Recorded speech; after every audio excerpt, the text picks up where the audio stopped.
but I may do it on my day. But we're not looking to have wars, and we'll keep it the way it is. দীর্ঘদিন আশায় ছিল Taiwan, যুক্তরাষ্ট্র বুঝিয়ে দেবে অস্ত্রের যোগান, কিন্তু সেই আশায় যেন গুড়ে বালি। ট্রাম্পের হঠাৎ চীন সফর পাল্টে দিচ্ছে তাইওয়ানের রাজনীতি।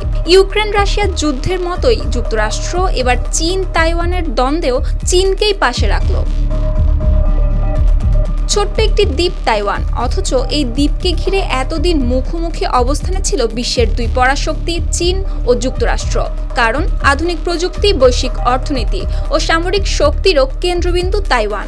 স্মার্টফোন থেকে যুদ্ধবিমান ও বিশ্বের সবচেয়ে গুরুত্বপূর্ণ চিপ তৈরি করে তারা। আর তাই স্বাধীনতাকামী এই দেশটির ইস্যুতে একটু ভুল সিদ্ধান্তই পুরো বিশ্বকে ঠেলে দিতে পারে ভয়ঙ্কর সংঘাতের দিকে। ঠিক এমন সময়ে চীন যুক্তরাষ্ট্র শীর্ষ বৈঠকের কয়েক ঘন্টা পেরোতে না পেরোতেই বড় বার্তা দিলেন মার্কিন প্রেসিডেন্ট ডোনাল্ড ট্রাম্প। তিনি স্পষ্ট জানিয়ে দিয়েছেন তাইওয়ান যেন আনুষ্ঠানিকভাবে স্বাধীনতার ঘোষণা না দেয়।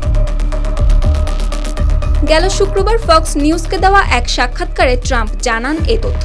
তিনি বলেন, ফোটানোর ঝামেলা ছাড়াই নিরাপদ পানির জন্য ঘরে আনুন পিওরিট। কল করুন 16627। আমি চাই না কেউ স্বাধীন হয়ে যাক। আপনারা জানেন, একটি যুদ্ধের জন্য আমাদের ৯৫০০ মাইল পথ পাড়ি দিতে হবে। আমি তেমন কিছু চাই না। আমি চাই তারা শান্ত হোক। আমি চাই চীন শান্ত হোক। এদিকে দীর্ঘদিন ধরে তাইওয়ানকে নিজেদের অংশ বলে দাবি করে আসছে চীন।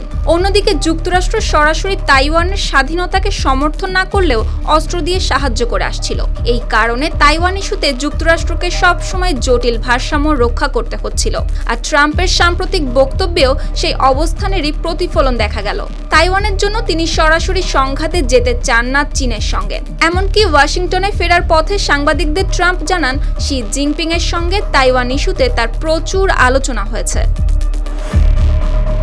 এদিকে তাইওয়ানের প্রেসিডেন্ট লাই চিংতে অবশ্য আগে থেকেই বলে আসছেন তাইওয়ানের নতুন করে স্বাধীনতার প্রয়োজন নেই কোনো, কারণ তারা ইতোমধ্যেই নিজেদের একটি সার্বভৌম রাষ্ট্র হিসেবেই বিবেচনা করে। অন্যদিকে রয়টার্সের প্রতিবেদনে জানা যায়, গেল বছরের শেষ দিকে ট্রাম্প প্রশাসন তাইওয়ানের কাছে প্রায় $11 বিলিয়ন অত্যাধুনিক রকেট লঞ্চার ও ক্ষেপণাস্ত্র বিক্রির ঘোষণা দিয়েছিল।